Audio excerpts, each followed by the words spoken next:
Magandang araw mga kaibigan. Bigyan natin ng reaction, opinion itong post, Masang Pilipino. Pahayag ito ng journalist na si Arnold Clavio.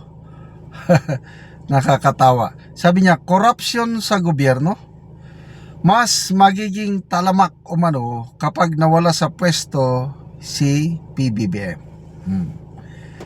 Naniniwala ang veteranong broadcast journalist na si Arnold Clavio na ang mga tiwali sa pamahalaan ang posibleng makinabang sakaling magbitiw o mapatalsik sa pwesto si Pangulong Ferdinand Bongbong Marcos Jr. Ayon kay Clavio, hindi niya maunawaan kung bakit may mga panawagang para sa pagbibitiw ng Pangulo, lalo na't nakikita umano niyang nagsisikap ang administrasyon na tugisin at imbestigahan ang mga nasa likod ng malakihang katiwalian sa gobyerno. Giit niya, kung mawawala sa poder si Marcos sa gitna ng mga kasalukuyang investigasyon, malaki ang posibilidad na huminto ang pag-usad ng mga kaso at magkaroon ng pagkakataon ang mga tiwaling opisyal na makatakas sa pananagutan. Ito ang ingon niya, ang kanyang payag. Kung mawawala sa pwesto si Pangulong Marcos, matitigil ang isinasagawang investigasyon at matutuwa at magdiriwang ang mga magnanakaw sa gobyerno. Wow! Anyway, opinion lang ito ni Clavio. It does not mean na this is gospel truth. Tingnan natin kung ilan bang naniniwala sa kanya. Kasi dito, makikita natin sa Facebook, people who reacted, may naniniwala, may hindi. Tingnan natin yan. 67,000 people who reacted. 35,000 ang tumatawa, hindi naniniwala. 4,700 ang galit. So halos 40,000. 25,000 lang ang nag-like. So percentage wise, nasa 65% hindi naniniwala kay Clavio. 25% lang ang naniniwala sa kanya. Okay? So comments.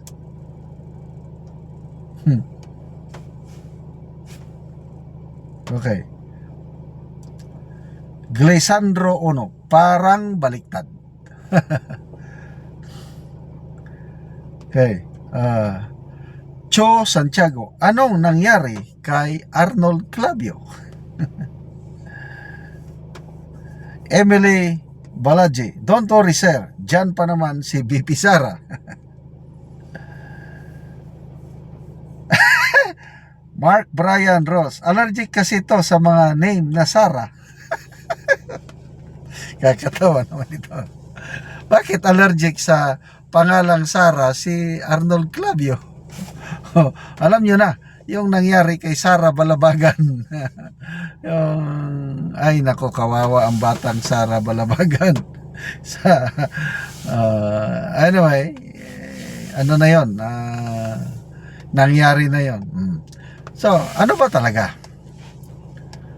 Una, bakit tayo nagkaroon ng talamak na korupsyon?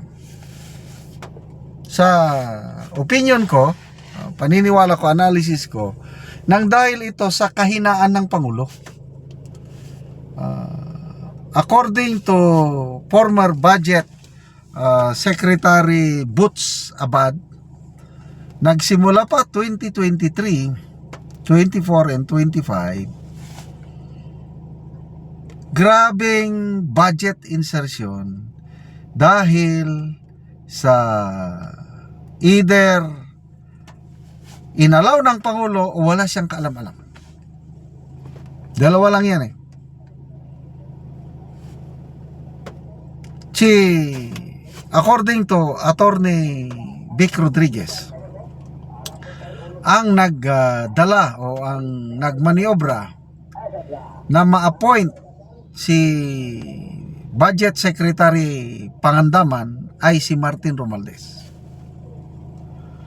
So lumalabas ngayon, according to Senator Lacson, totoo na may budget insertion 100 billion sa 2025 budget as alleged by Saldico. Kailang hindi naman natanggap ng Pangulo yung 25 billion kickback, kundi ang nakatanggap Pangandaman and Bersamin. So lumalabas nga talagang nangyayari ang talamak na korupsyon. It's either ang Pangulo inalaw niya, may participation siya, o wala siyang kalam-alam, niloloko lang siya ng mga nasa palibot niya. May bagong labas na part 4 video ni Saldico, detalyado. 2 billion per month ang requirement ni Speaker Martin Romualdez na delivery, at nakumpleto lahat yun ni Saldico, 56 billion. At according to Romualdez, paghatian nilang dalawa yun ni PBBM. So totoo kaya nga pinaghatian o sinarila lang ni Romualdez? We don't know. But yung unang sinabi ni Orly Gutesa na nagdi-deliver siya ng basura mali-maleta, nagko-confirm sa sinasabi ni Saldico. Kaya ko naniniwala ko ngayon itong sinasabi ni Saldico, kasi nauna nang ipinahayag ni Gutesa. Si Gutesa ano man yun, security ano lang yun, wala siyang kinalaman sa politika. Kaya vindicated na ngayon si Gutesa dahil pinatutuhanan ni Saldico ang kanyang sinasabi. At ngayon, yung isinampang reklamo ng ICI at DPWH, reklamo nila kay Speaker Romualdez and Saldico sa Ombudsman, ang naging basihan yung sinumpaang salaysay ni Gutesa. Kaya balik tayo sa isyo. Hindi ako naniniwala itong sinasabi ni Arnold Clavio. I don't know kung anong basihan niya. Lalong lalala ang korupsyon sa administrasyong ito. But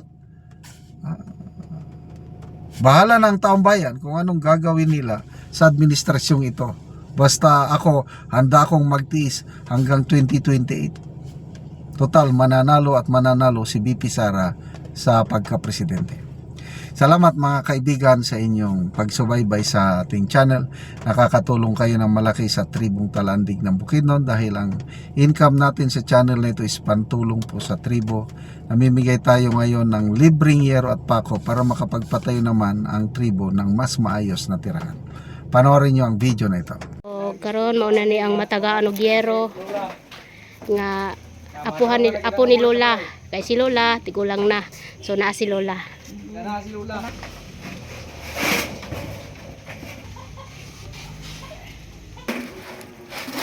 So nagtinabanga sila sa balay ni Lola, so nagpatindog si Lola sa iyang balay, iyang abuhan.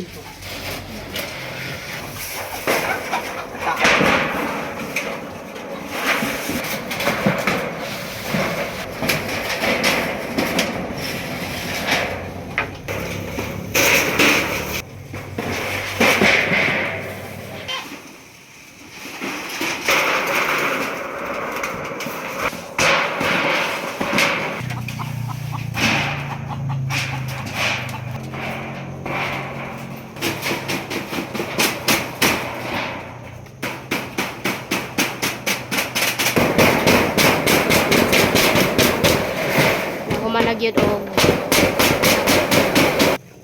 so nahuman nagyod ang abuhan ni Lola nga gipatindog niya, human nagyod og atop, so nindot na dili na gituluan si Lola. Salamat Ginoo. Oh, si Lola.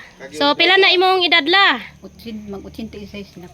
So, 86 na si Lola. So, natarungan na ang imong balay Lola, tanawa. So, nindot na kaayo. Salamat kayo. So, si Lola, 86 na ang iyang edad. Og, dako kayang pasalamat. Punta, nga dagang pa ang matabangan ni Sir, ni Ginoo. Nasama ka na ko. Oo, Lola. Salamat kayo no. Matusab sa ng sponsor ni ini. Tabangan ako sa Ginoo, labira ka Sir. Sige Lola. So, dako kayong pasalamat ni Lola kay natabangan siya. O, salamat sa nagatanaw o sa labaw po sa Ginoo nga natabangan si Lola. God bless.